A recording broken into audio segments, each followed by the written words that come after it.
ভোটের আগে খয়রাতির পাল্টা খয়রাতি, লক্ষ্মীর ভান্ডার পাল্টা বিজেপির। ক্ষমতায় এলেই মহিলারা পাবেন 2500 টাকা, 2500 টাকা করে পাবে।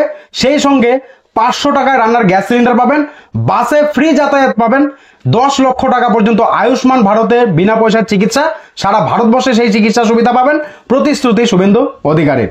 পশ্চিমবঙ্গে ক্ষমতায় আসতে এই সব ফর্মুলা প্রয়োগ করতে চাইছে রাজ্য বিজেপি। শুভেন্দু অধিকারী বলছেন বিভিন্ন রাজ্যে এসব প্রকল্প চলছে, যেখানে 2100 টাকা মহিলারা পাচ্ছেন। ছত্তিশগড়ে 3100 টাকা করে ধান কেনা হচ্ছে, 2100 টাকা করে মহিলারা পাচ্ছে ছত্তিশগড়ে। দিল্লিতেও কিন্তু মহিলারা 2500 টাকা করে পাচ্ছে, 2100 টাকা করে দেওয়া হচ্ছে। বছরে এককালীন মহাতারী যোজনায় মহিলাদের এককালীন 12,000 টাকা করে দিচ্ছে। পাশের রাজ্য উড়িষ্যা সুভদ্রা যোজনায় মহিলাদের বছরে এককালীন 50,000 টাকা দেওয়া হচ্ছে। এগুলো কিন্তু এখন বিজেপি শাসিত রাজ্যে চলছে, আপনি খোঁজ নিয়ে দেখতে পারেন। সেক্ষেত্রে এই যে বিজেপি প্রতিশ্রুতি দিচ্ছে, মানে শুভেন্দু অধিকারী যে প্রতিশ্রুতি দিচ্ছে, সেটা পশ্চিমবঙ্গে তারা আসলে আমার মনে হয় 100% সেগুলো লাগু হবে, কারণ অন্যান্য রাজ্যেও কিন্তু চলছে। লাডলি বেহানা প্রথম চালু হয়েছিল মধ্যপ্রদেশে, শিবরাজ সিং চৌহান মুখ্যমন্ত্রী ছিলেন, তখন ছিল 1,500 টাকা, এখন হয়েছে 2,500 টাকা। ঠিক আছে, মানে কত টাকা? আগে 1500 টাকা করে দেওয়া হতো সেই প্রকল্পে মহিলাদের, এইবার দেওয়া হচ্ছে 2,500 টাকা। আর সেই টাকাটাই পশ্চিমবঙ্গের মহিলারা পেতে পারে যদি বিজেপি আসে। ঠিক আছে, বিহারে মহিলাদের 10,000 টাকা করে দিল অক্টোবর মাসে, কিছুদিন আগে দিয়েছে, আমরা আপনাদেরকে ভিডিওতে জানিয়েছি। তো এক্ষেত্রে যদি বিজেপি আসে তাহলে পশ্চিমবঙ্গেও এই সমস্ত প্রকল্প চালু হতে পারে। তার কারণ দেখা যাচ্ছে বিভিন্ন রাজ্যে কিন্তু বিজেপি শাসিত রাজ্যে চলছে বিভিন্ন প্রকল্প। এর আগে মুখ্যমন্ত্রী মমতা বন্দ্যোপাধ্যায় বলেছিলেন লক্ষ্মীর ভান্ডার সারা ভারতে নয়, সারা পৃথিবীতে আমরা চালু করেছিলাম। পশ্চিমবঙ্গেই চলছে, সারা পৃথিবীতে কোথায় জানি না আমি, আপনারা কমেন্ট বক্সে কমেন্ট করে জানাবেন। আর সারা জীবন চলবে সেটা মুখ্যমন্ত্রী বলেছে। 60 বছর বয়স পর্যন্ত চলছে, তারপর কিন্তু বন্ধ হয়ে যাচ্ছে, সারা জীবন কিন্তু চলছে না। দেখা যাক এবার মুখ্যমন্ত্রী কবে 60 বছর বয়স যাদের হয়েছে, লক্ষ্মীর ভান্ডার বন্ধ হয়ে গেছে, তারা কবে পায়। বিরোধী দলনেতা শুভেন্দু অধিকারী বলেন মহিলাদের জন্য 2,500 টাকা দেওয়া হবে, 500 টাকার রান্নার গ্যাস সিলিন্ডার অলরেডি 600 টাকা করে দেওয়া হয়, আরও সেখানে কমানো হচ্ছে 500 টাকা করে। উজ্জ্বলা যোজনা যে রয়েছে প্রধানমন্ত্রী মোদী, সেখানে আপনারা কিন্তু 600 টাকা দিয়ে রান্নার গ্যাস সিলিন্ডার পান। ঠিক আছে, যারা এখনো আবেদন করেননি তাহলে আপনারা মিস করছেন, আবেদন করতে পারেন, ভিডিও দেওয়া আছে।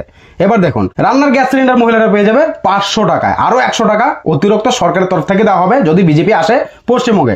সেটা পশ্চিমবঙ্গ রাজ্যবাসীর উপর নির্ভর। কেউ বলেন ভোট দিয়ে ভোট কেনা, কেউ বলেন জনমুখী প্রকল্প। যে যাই বলুক না কেন, ভোটের আগে ভোটারদের নানা ধরনের প্রতিশ্রুতি বা ভোট দেওয়ার রেওয়াজ নতুন নয়, এগুলো চলে আসছে অনেকদিন আগে থেকেই। এক সময় যা সীমাবদ্ধ ছিল দক্ষিণের রাজ্যগুলিতে, এখন তা গ্রাস করেছে গোটা দেশকে। আগে এগুলো সীমাবদ্ধ ছিল, কিন্তু এখন সেগুলো গ্রাস করেছে। এবার ভোটের আগেই প্রতিশ্রুতি ঝুলি উপর করে দিল শুভেন্দু অধিকারী। তৃণমূলের 1,000 টাকা লক্ষ্মীর ভান্ডার বাড়িয়ে মহিলাদের অ্যাকাউন্টে দিচ্ছে 1,000 টাকা। তো বিজেপি বলছে ক্ষমতা এলে 2,500 টাকা দেবো। অলরেডি অন্যান্য রাজ্যে কিন্তু 2100-2500 টাকা করে দিচ্ছে মহিলাদেরকে। এটা বাস্তব, আপনারা কিন্তু অবশ্যই গুগল করলেই দেখতে পাবেন। 500 টাকায় রান্নার গ্যাস সিলিন্ডার মিলবে, অলরেডি 600 মিলছে, কিন্তু বিজেপি পশ্চিমবঙ্গে আসলে 500 টাকায় দেবে। অন্যান্য বিজেপি শাসিত রাজ্যে কিছু কিছু রাজ্যে 500 টাকাতেই মানুষকে দিচ্ছে। স্বাস্থ্যসাথী প্রকল্পে প্রত্যেক পরিবারকে বছরে 5 লক্ষ টাকার চিকিৎসা বীমা দিচ্ছে তৃণমূল সরকার। ভোটের আগে শুভেন্দু অধিকারী বলেছেন বিজেপি ক্ষমতায় এলে আয়ুষ্মান ভারতে 10 লক্ষ টাকা পর্যন্ত মিলবে বিনা পয়সায় চিকিৎসা। ভারতের দলনেতা শুভেন্দু অধিকারী বলেছেন ভারতীয় জনতা পার্টি সংকল্পপত্র ঘোষণা করবে, সংকল্পপত্র হাতে নিয়ে দুয়ারে যাবেন। সংকল্পপত্র কি? দিল্লিতে সংকল্পপত্র আমরা দিয়েছিলাম, উল্লেখযোগ্য 4টে বিষয় বলে রাখছি। মহিলাদের জন্যই 2,500 টাকা, 500 টাকায় রান্নার গ্যাস, সরকারি বাসে মহিলাদের ফ্রি, তারপর 10 লক্ষ টাকা পর্যন্ত আয়ুষ্মান ভারতের বিনা পয়সার চিকিৎসা।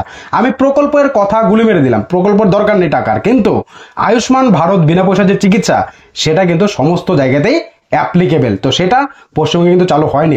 দেখুন, এমপ্লয়মেন্ট ব্যাংক নথিভুক্ত বেকার ছেলে মেয়েকে 1,500 টাকা করে দেওয়া হয়, 1500 টাকা করে দিচ্ছে পশ্চিমবঙ্গ রাজ্যের মুখ্যমন্ত্রী। এবার পাল্টা শুভেন্দু অধিকারী তুলে ধরেছেন ভিন রাজ্যে বিজেপি সরকারের প্রকল্পের প্রসঙ্গে। শুভেন্দু অধিকারী বলেন মাধ্যমিক পাস বেকার যুবক যতক্ষণ না চাকরি পাচ্ছেন 4,000 টাকা করে বেকার ভাতা দিচ্ছে ফড়নবিশের নেতৃত্বে এনডিএ সরকার। ঠিক আছে, 4,000 টাকা করে অলরেডি দেওয়া হচ্ছে, তো সেটা পশ্চিমবঙ্গ চালু করবে। তো সেক্ষেত্রে বেকার ভাতা যদি 1500 থেকে 4,000 হয়, অনেকটাই উপকার হবে।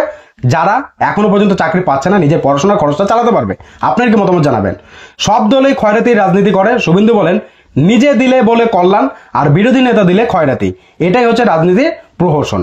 পশ্চিমবঙ্গে মানুষের জন্য প্রতিশ্রুতি দিচ্ছে যে এগুলো দেওয়া হবে, কারণ অন্যান্য রাজ্যে, বিজেপি শাসিত রাজ্যে কিন্তু বিভিন্ন প্রকল্প চলছে। আপনারা গুগল করলে দেখতে পারবেন 2500 টাকা, 2100 টাকা, কিছুদিন আগে বিহারে 10,000 টাকা করে দেওয়া হয়েছে, 4,000 টাকা করে কিন্তু চলছে বেকার ভাতা। তো এই সমস্ত কিছু তিনি একদম প্র্যাকটিক্যালি তুলে ধরেছেন আর বলেছেন পশ্চিমবঙ্গে তারা বিজেপি আসলে কি কি দেওয়া হবে।